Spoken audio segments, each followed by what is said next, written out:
লড়াই শুরু হয়েছে তথ্যের সাথে, মিডিয়ার সাথে, শুরু হয়েছে প্রচার যন্ত্রের সাথে লড়াই। এই লড়াই প্রযুক্তির লড়াই, বিজ্ঞানের লড়াই, চিন্তার লড়াই। এই লড়াইয়ে মুসলমানদেরকে ঐক্যবদ্ধভাবে এই লড়াইয়ের মোকাবেলা করতে হবে। এই লড়াইয়ে আমরাই জিতবো ইনশাআল্লাহ। এই লড়াইয়ে জিতবে কারা? মুসলমানদের কাজ ঐক্যবদ্ধ হয়ে এই লড়াইয়ে জিততে হবে। তথ্য সন্ত্রাসের মোকাবেলা করতে হবে। ইসলাম যে পূর্ণাঙ্গ জীবন ব্যবস্থা, এটা মৌলবাদ নয়, সাম্প্রদায়িক নয়, সন্ত্রাস নয়। ইসলামে রয়েছে ভ্রাতৃত্ব এবং সার্বজনীনতা। একথা মুখ খুলে বলতে হবে। বাংলাদেশের সমস্ত পত্রপত্রিকা, সংবাদ জগৎ, কবি সাহিত্যিক, মুসলমান যারা, তাদেরকে অন্তত নিজের ঘরে ফিরে আসতে হবে। আমি সেই কামনাই করব। আজকের কোরআনের এই আলোচনার শুরুতেই সে কামনাই করব।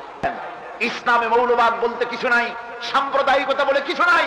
ইসলামে আছে উদারতা, আছে ভালোবাসা, আছে সহমর্মিতা। ইসলামের ভিতরে রয়েছে বিশ্বজনীনতা, রয়েছে এর ভিতরে বিশ্বপ্রেম, ভ্রাতৃত্ব এবং ভালোবাসার উদারতা দিয়ে পৃথিবীকে বিজয় করেছে।